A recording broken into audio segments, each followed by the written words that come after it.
Vamos começando aí pelo histórico, como evoluiu a nossa política de transportes.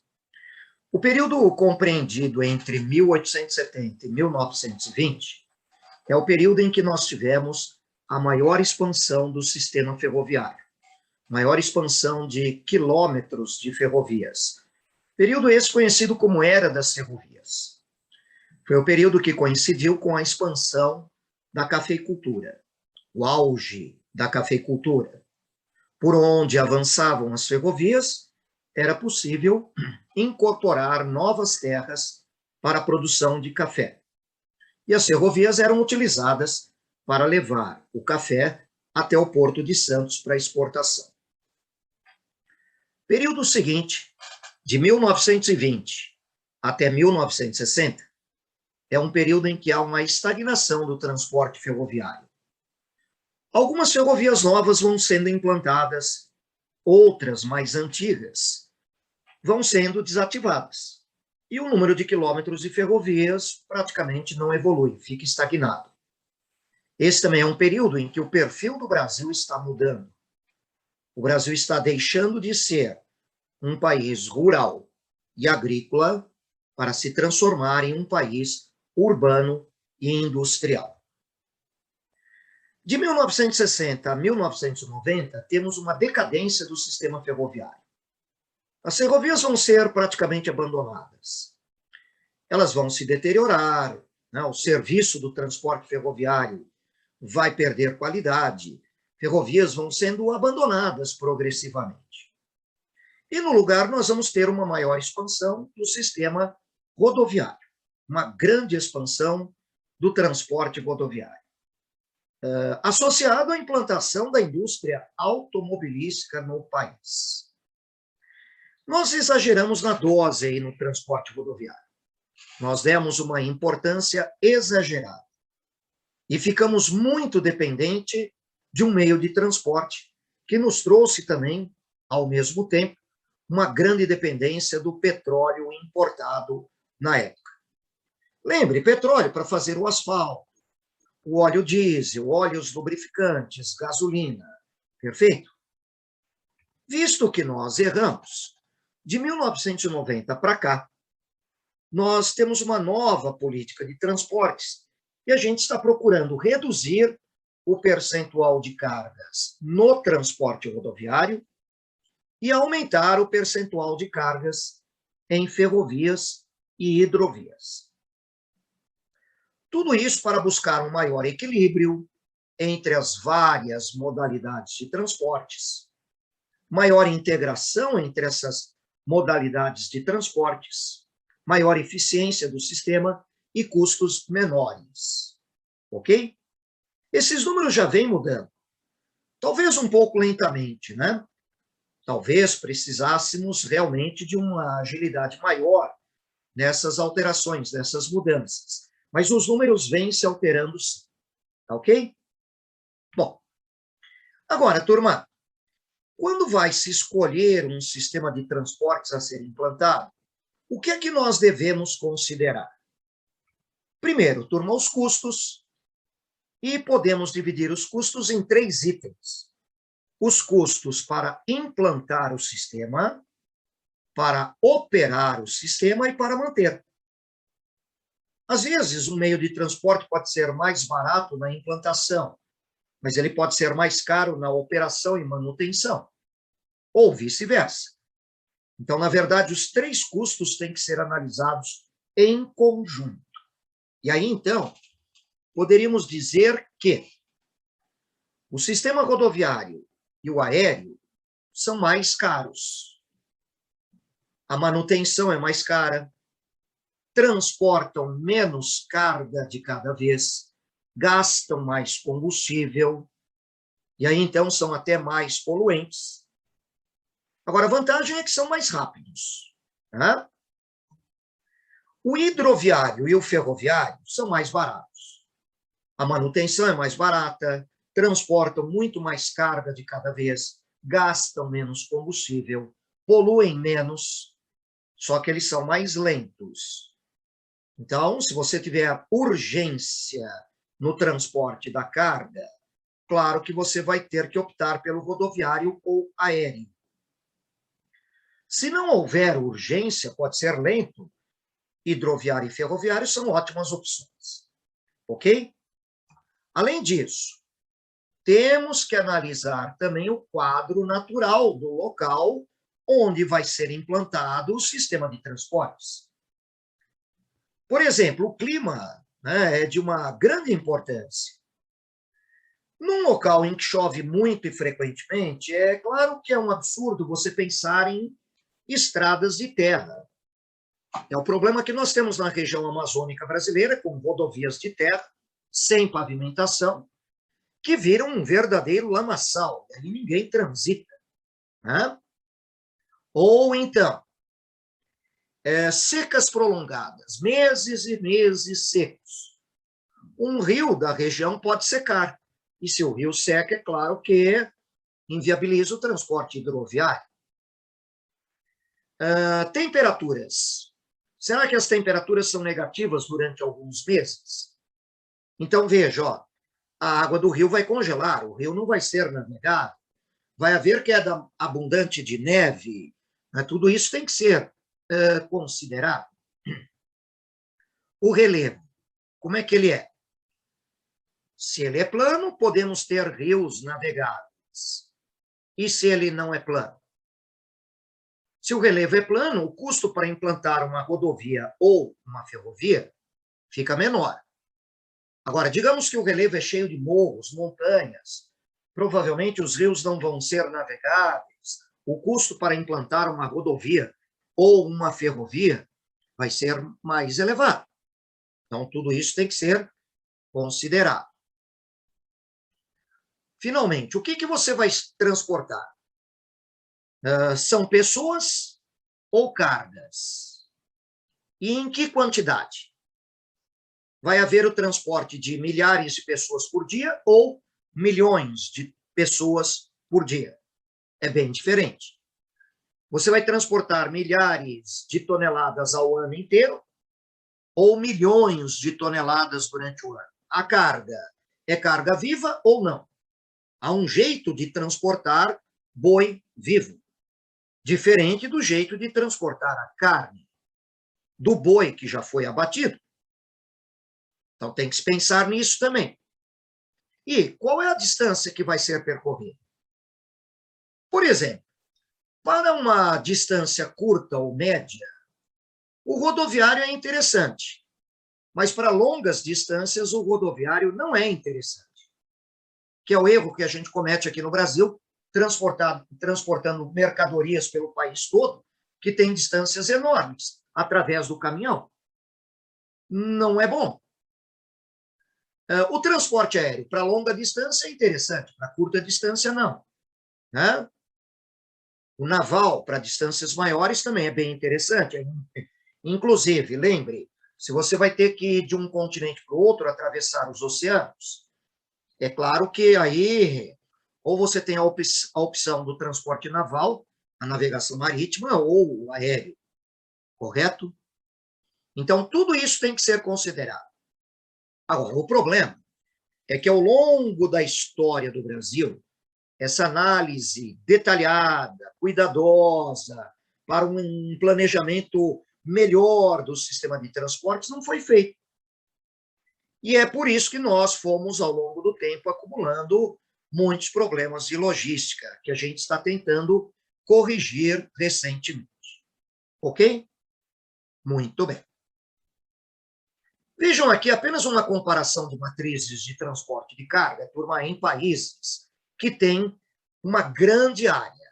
Claro que a gente não vai comparar Brasil e Suíça, que não tem sentido. Né? Então, aí nós temos os maiores países do mundo, né?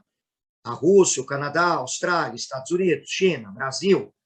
E destes países que têm grande extensão territorial, o Brasil é que tem a pior opção. Por quê? Porque a maioria das cargas é transportada por rodovias. Como eu disse agora há pouco, né? Em um país de grandes dimensões territoriais, não é a situação adequada. Claro que tem situações aí que devem ser consideradas, né? De repente, o país, mesmo sendo extenso, ele não tem rios navegáveis. Então, isso limita um pouco, mas, veja, o Brasil realmente tem a pior opção aí no caso, né? Tudo bem? Bom, agora vamos analisar o sistema ferroviário aqui no Brasil. A nossa extensão de ferrovias é de aproximadamente 30 mil quilômetros, arredondando um pouco. Isso é pouco para o Brasil. O traçado de nossas ferrovias é periférico e linear. Esse periférico aqui, turma, ferrovias que estão nas bordas do país, né, na periferia do país, ou seja, perto do litoral. O linear, porque são ferrovias que não têm ramificações, seguem trajetos únicos. Não é uma linha reta, né, é um trajeto único. Tá? Pouco avançam para o interior e não integram as regiões brasileiras. Quem integra as regiões brasileiras são as rodovias. Além disso, como elas estiveram abandonadas durante décadas, várias dessas ferrovias estão ultrapassadas e estão ineficientes, deterioradas, né, num estado precário. Ok? Quanto à distribuição de ferrovias pelo Brasil por regiões, se nós analisarmos da menor para a maior extensão, nós temos aqui, na menor extensão, a região norte. Gente, em torno aí de apenas 2% das ferrovias brasileiras, só. Aí depois vem centro-oeste, sul, nordeste, e o sudeste perto lá dos 45%. Quer dizer, uma diferença realmente muito grande, né? Ok? Bom, aqui nós temos gráficos mostrando para vocês, né, a evolução das ferrovias no Brasil. Não tínhamos praticamente nada, aí de repente, lembra daquele período, o primeiro período que eu mencionei, que foi o da era das ferrovias, em que nós tivemos um crescimento muito rápido das ferrovias. Depois, estagnação, decadência, chegamos aí a um número, né, de aproximadamente 30 mil quilômetros de ferrovias, o que é pouco para o Brasil, bem menos do que outros países. Certo? Muito bem. Veja essa tabela aqui, ó. O Brasil, com quase 30 mil quilômetros de ferrovias, tem apenas 3,4 quilômetros de ferrovias a cada 1.000 quilômetros quadrados do seu território. Os Estados Unidos, mais ou menos do mesmo tamanho do Brasil, tem 293 mil quilômetros de ferrovias, 10 vezes o que nós temos, com uma densidade de praticamente aí 30 quilômetros de ferrovias a cada 1.000 quilômetros quadrados de área. Ok? Bom, quais são as ações mais recentes no sistema ferroviário aqui no Brasil? Muitos, inclusive, me perguntam, professor, por que ninguém faz nada por ferrovias no Brasil? Na verdade, faz. Né? É que você talvez não esteja percebendo. Porque, como eu disse anteriormente, o ritmo das mudanças é um pouco lento. E aí fica aquela percepção de que ninguém está fazendo nada. Mas está sim. Os números vêm mudando, tá? Nós temos ações importantes nesse sistema. O primeiro passo é esse daí, ó, turma. Estamos procurando recuperar e modernizar ferrovias que já existem. Não vai jogar fora. Mas ela está precária. Tá, mas vamos recuperar. Recupera, melhora, moderniza. A ferrovia tem que voltar a ser eficiente, né? Prestando um serviço de transporte, de logística adequado. Né? Segundo passo é ampliar o sistema, né? Porque ele é pequeno. Né? Precisamos de mais ferrovias, construir mais ferrovias. E aí as novas ferrovias que vão sendo implantadas, elas avançam mais para o interior do país, elas integram mais as regiões brasileiras e elas permitem, então, ampliar o volume de cargas por ferrovias no Brasil. Isso vem acontecendo? Vem acontecendo. Né? Repito, talvez você não esteja acompanhando, não esteja percebendo, prestando atenção no fato, mas está acontecendo Sim. Bom, para fazer tudo isso, precisa de muitos investimentos.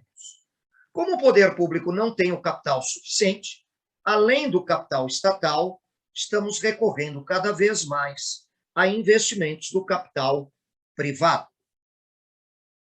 Várias ferrovias já foram privatizadas. Tá? Eu vou citar aqui, ó, duas delas, mas no seu módulo, se você observar na sua apostila, haverá uma página lá, página 92, em que você tem uma tabela ocupando a página inteira com várias malhas ferroviárias no Brasil já privatizadas, inclusive a quem pertencia antes da privatização. Tá? Eu estou citando aqui apenas dois casos, a MRS Logística, que administra ferrovias entre Minas, Rio e São Paulo, e a Rumo Logística, antiga América Latina Logística, que administra boa parte das ferrovias da região sul, oeste paulista e parte do centro-oeste. E aí essas ferrovias, elas não pertencem à empresa privada, elas têm a concessão. Elas administram essas ferrovias, investem, melhoram, modernizam, utilizam, oferecem os serviços de transporte a toda e qualquer empresa que precise transportar, pagando frete. Tá? É dessa maneira que funciona.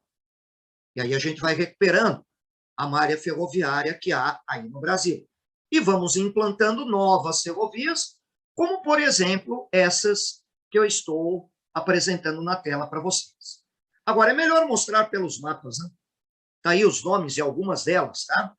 Mas eu vou mostrar os mapas. Só que, infelizmente, nesse momento em que eu estou gravando esta aula para vocês, outubro de 2021, essas ferrovias ainda não estão concluídas, ainda há trechos que precisam da conclusão das obras. Alguns trechos ainda já estão operando, mas alguns trechos ainda precisam ser concluídos, ok? Há atrasos. Como eu disse, o trabalho tem sido lento, infelizmente. Bom, vamos lá. Aqui, gráficos, né? Na produção do transporte ferroviário, bilhões de toneladas por quilômetro útil. E você vai ver que vem aumentando. Tá? Vem aumentando, em especial, transporte de minérios, com grande destaque para o minério de ferro. Tá? Perfeito? Transporte de contêineres, importante. O container facilita muito, né? Porque você pode retirar o container do caminhão, colocar no trem, tira do trem, coloca no navio, tira do navio, coloca no trem. Então é ótimo. E você pode ver que os números vêm progressivamente também aumentando, né? Isso é muito prático.